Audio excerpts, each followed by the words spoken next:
I absolutely love RTS games. You have to think tactically to outsmart your opponent. While games like the Silent Hunter series and the more recent UBOAT, and now this upcoming game called Silent Depth 2 Pacific may not be specifically RTS games, I do feel like they hit a lot of the same ideas, though in a different way. Submarines are of course ambushers. They make the best of an opportunity, they get their critical hits in, and then they dive away, hiding from any potential counterattacks. After that, they might try to attempt to re-engage the same target or just continue sneaking away unseen. However, you have to think ahead. You have to position your submarine in a way that gives you the maximum exposure to as many targets as possible while still evading being detected by destroyers and aircraft. This is the part that really tickles my RTS brain, spending 20 minutes positioning yourself the best you can, always thinking 3 or more steps ahead. What's your escape plan going to look like once you're detected? How are the escorts going to respond? While also deciding which type of torpedo to use, how deep they should run, and which ships to target in what is likely going to be your only opportunity at a stealthy first strike. Are you a fan of Silent Hunter or UBOAT? Let me know down in the comments. I'm super interested to know if you guys think this type of game actually meshes with RTS players. Enter Silent Depth 2 Pacific, published and developed by Microprose. It's set to release into early access in a few days in mid-July on Steam. In their words, it'll be a light subsim. Hopefully the light part means that it will be very accessible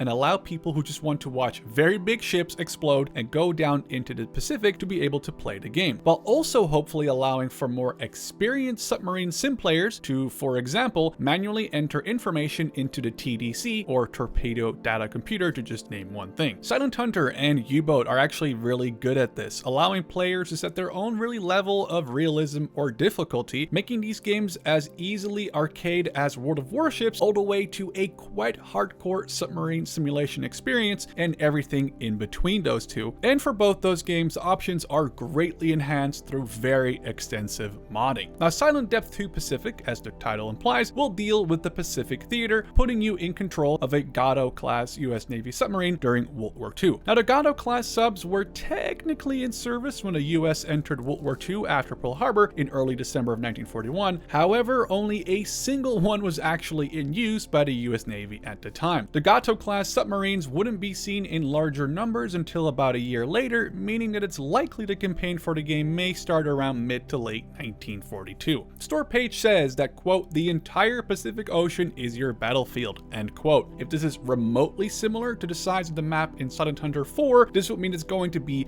quite massive. There's no image of the map. There are some screenshots that include a map of the North Pacific Ocean, seemingly covering Japan in the northeast as well as Iwo Jima and Saipan. Whether this is the full map, part of the map, a random asset, or just something else is not known, but I just wanted to point out that little map. Now, graphics may not be everything. I do think it is still quite important, especially when it comes to the quality and look and feel of the water in naval-based games. Because, well, basically, the only environment you'll find yourself staring at is going to be the water while you're out at sea on a patrol. The screenshots and videos do show quite a few different situations: night, day, storm, clear weather, above, and also underwater. It looks quite good in some screenshots, but then others seem to appear a lot less good looking. This can be due to the screenshots being older, or perhaps it's the time of day or angle of the picture. It's just something to keep in mind. The more recent early access announcement trailer's water, though, looks really good, so maybe that's just the most recent build. We can only guess until we get our hands on it. As I said, day and night, as well as different weather conditions, are represented in the game with an ongoing cycle as you are on patrol. Nothing is said about how night might impact you or the enemies, though assumedly the enemy have a harder time spotting a surface submarine at night, while your spotting / vision / detection range might also be a lot more hampered at night. I like how UBOAT did this. Nights are incredibly dark depending on the season and moon cycle. The nights appear a little brighter so far in Silent Depth 2, at least from what we can see, though it's possible that those screenshots were taken with a full moon. Regarding whether if it's purely a visual thing or if it actually impacts spotting and sensors isn't really known. In stormy weather, ships will obviously be bobbing up and down, and this means that their vertical position in the water will change a lot, and torpedoes will have to be adjusted accordingly, for example. Now, I don't really mind this water droplet effect when the view is clearly from some sort of like external or cinematic camera, but it's a bit silly to have them when when you are in first person view. Unless you're wearing like glasses or a helmet with a visor, it just seems a little bit too much for me. Something I don't think I've really seen before in a submarine simulator is the fact that the store page mentions engaging ground targets. This likely is limited to like searchlights, radar installations, or smaller emplaced positions, seeing as the submarine's deck gun is just of a pretty small caliber. This isn't unrealistic or ahistorical. A famous though rather insignificant raid by a Japanese sub on the US West Coast in early 1942 actually saw just that happen. Perhaps as a nod to that, you'll be ordered to engage a Japanese oil refinery at some point in the game. Systems aboard your submarine can get temporarily or permanently knocked out, meaning you'll have to get back to base to get them back up and running. A screenshot from the previous game in the series from back in 2018 might give you a very basic idea of what to expect. No current screenshot of this is available. Perhaps damage to the conning tower means you won't be able to dive without taking in water. Or when your compressor got destroyed, this means you can't force air into the ballast tanks in case of an emergency when you're underwater. There are a ton of different options here, which might make patrols feel different from one another depending on what damage is taken and how severe it is. Having played a ton of U-Boat, something I really liked about that game was that the crew felt very alive and dynamic. Your men don't just teleport to the deck gun or the station you order them to man, they have to walk there. This means that you have to take this into consideration and is part of that RTS mindset, planning ahead. In the footage we've seen so far from Silent Depth 2, the deck gun seems to be firing itself without any crew at all. Whether this is still a work in progress thing or if crew will even be visible at their stations when ordered isn't known. We do have one picture with some officers and enlisted men in the interior, but that's really just about it. Now I could talk for hours about ships we see in pictures and videos like the Yamato or this US aircraft carrier hidden in the fog off of the naval base, but this will have to do for now. Now I love Silent Hunter and U-Boat, and I'm always down to take a look at games that are somewhat similar, and with what we've seen from Silent Depth 2 so far, it might just be a great new submarine game to add to the library,